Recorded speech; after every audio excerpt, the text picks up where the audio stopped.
Perkembangan moral dan kepribadian anak usia sekolah.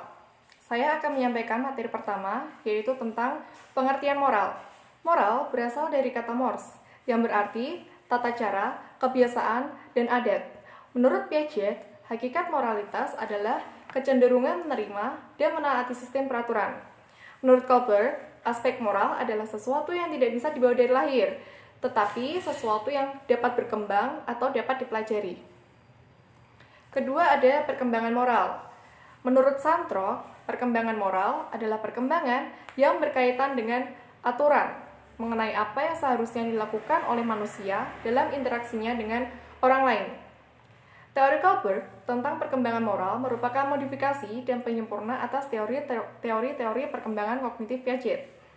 Perhatian tentang bagaimana anak-anak berpikir tentang hal-hal yang berkaitan dengan nilai-nilai moral dirintis oleh Piaget pada tahun 1932 melalui penelitiannya yang menggunakan metode observasi dan wawancara pada anak berusia 4-12 tahun.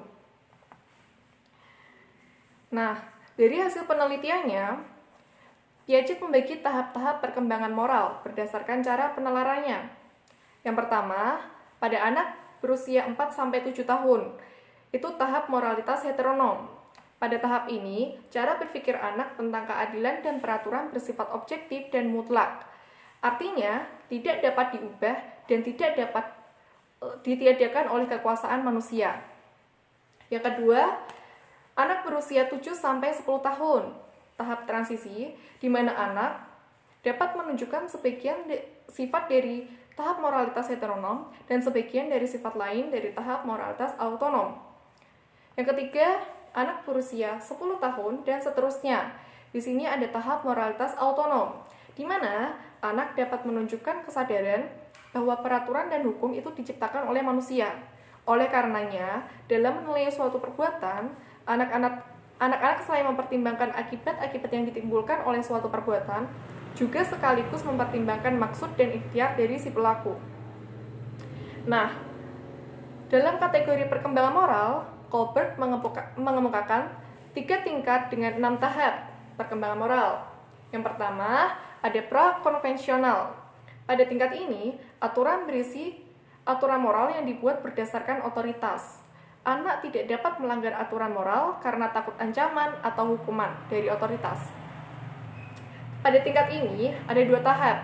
Yang pertama, tahap orientasi terhadap kepatuhan dan hukum. Nah, pada tahap ini, anak-anak hanya mengetahui bahwa aturan-aturan ini itu ditentukan oleh adanya kekuasaan yang tidak dapat diganggu-gugat. Misalnya anak harus menurut, atau kalau tidak, anak akan mendapatkan hukuman. Yang kedua, tahap relativistik hedonisme. Pada tahap ini, anak tidak lagi secara mutlak harus tergantung pada aturan yang berada di luar dirinya.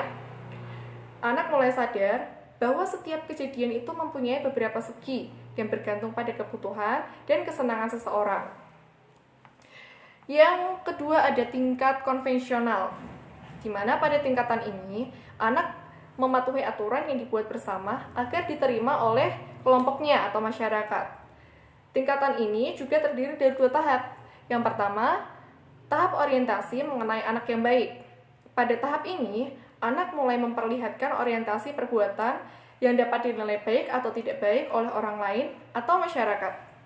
Sesuatu dikatakan baik apabila perilaku itu dapat diterima oleh orang lain atau masyarakat di situ.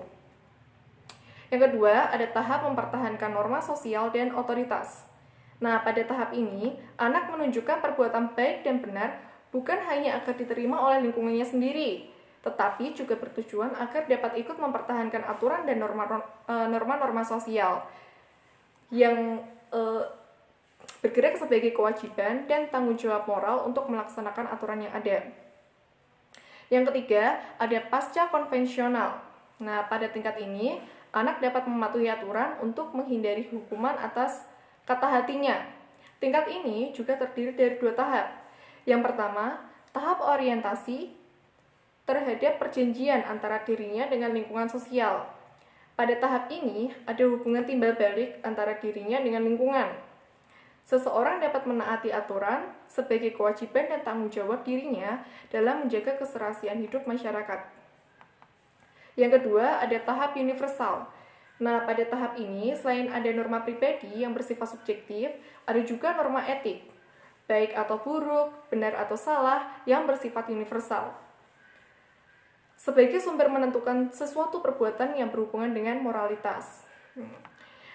Nah, kemudian teori perkembangan moral yang dikemukakan oleh Colbert, seperti halnya Piaget, menunjukkan bahwa sikap dan perilaku moral bukan hanya sosialisasi atau pelajaran yang diperoleh dari kebiasaan yang berhubungan dengan nilai kebudayaan semata-mata, tetapi juga terjadi sebagai akibat dari aktivitas spontan yang dipelajari dan berkembang melalui interaksi sosial anak dengan lingkungannya. Pendidikan, serta lingkungan sosial budaya pun mempengaruhi perkembangan struktur kepribadian bermuatan moral.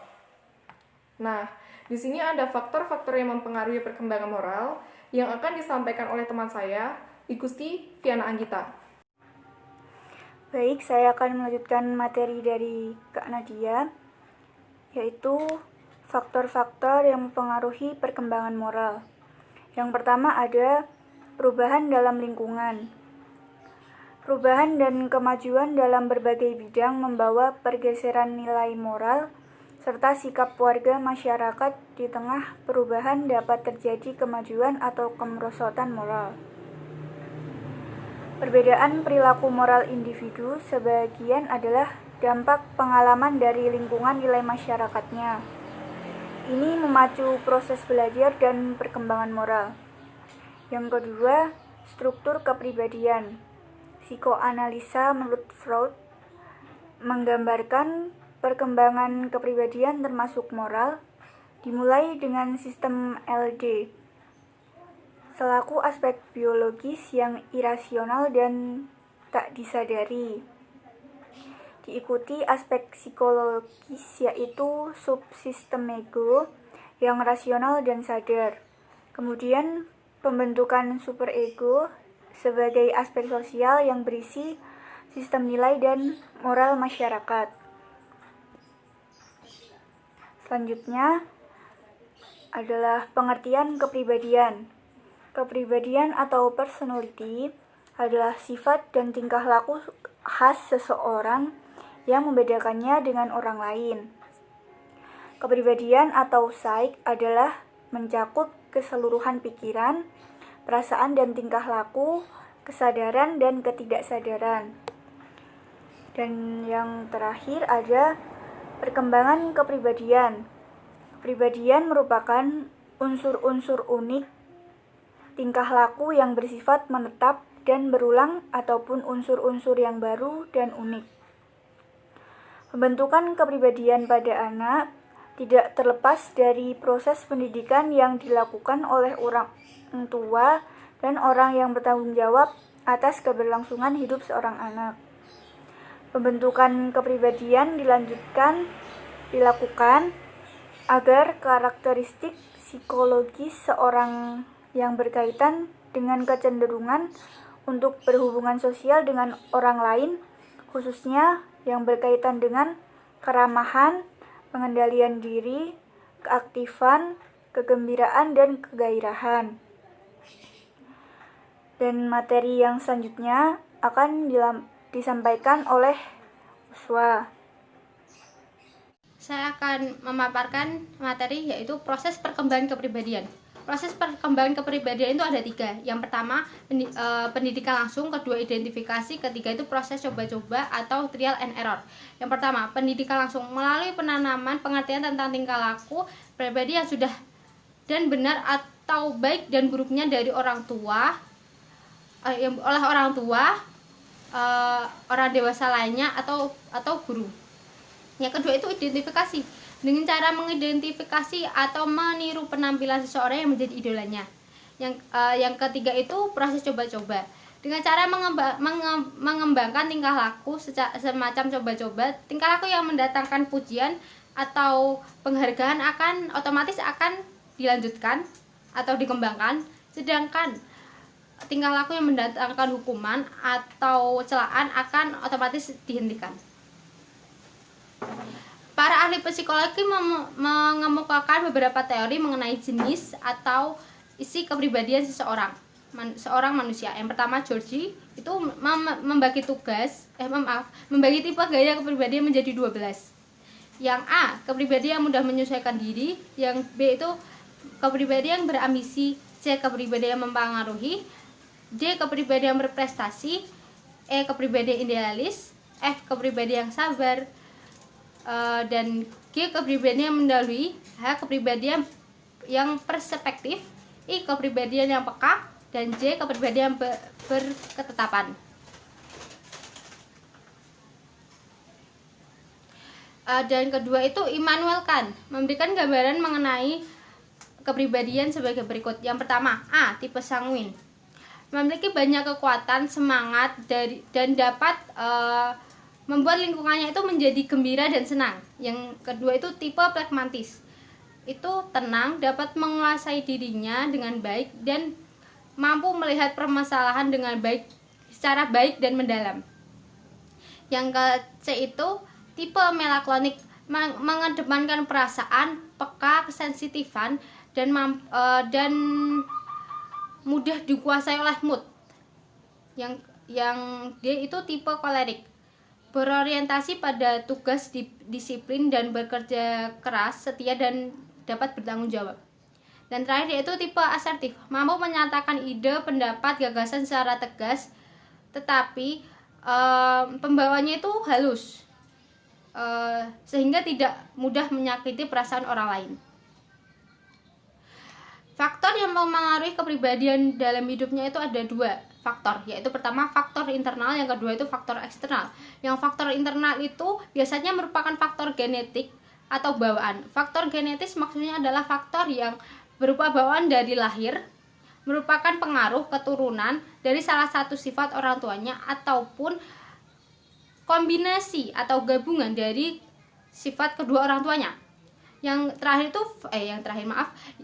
Sedangkan faktor eksternal itu biasanya merupakan pengaruh yang berasal dari lingkungan seseorang, mulai dari lingkungan yang kecil ya, itu yakni keluarga, teman, tetangga, sampai pengaruh media audiovisual dan media cetak seperti TV, koran, internet, dan lain-lain. Beberapa metode atau cara yang dapat dilakukan oleh orang tua atau guru pendidik dalam membuat pribadi yang positif dapat dilakukan dengan beberapa cara, antara lain pertama, mengajarkan anak dengan contoh yang konkret. 2, tidak bosan-bosan memberikan nasihat positif pada anak. Yang ketiga, mengajarkan anak untuk mengendalikan emosinya. Dan keempat, menetapkan program hukuman dan hadiah. Kelima, memperkenalkan Tuhan dan agama sejak kecil. 6, mengawasi pergaulan anak. 7, mengawasi tontonan anak. 8, menguasai teknologi dan internet dari anak. Terima kasih. Bila ada salah dan kurang berkenan, kami mohon maaf. Wassalamualaikum warahmatullahi wabarakatuh.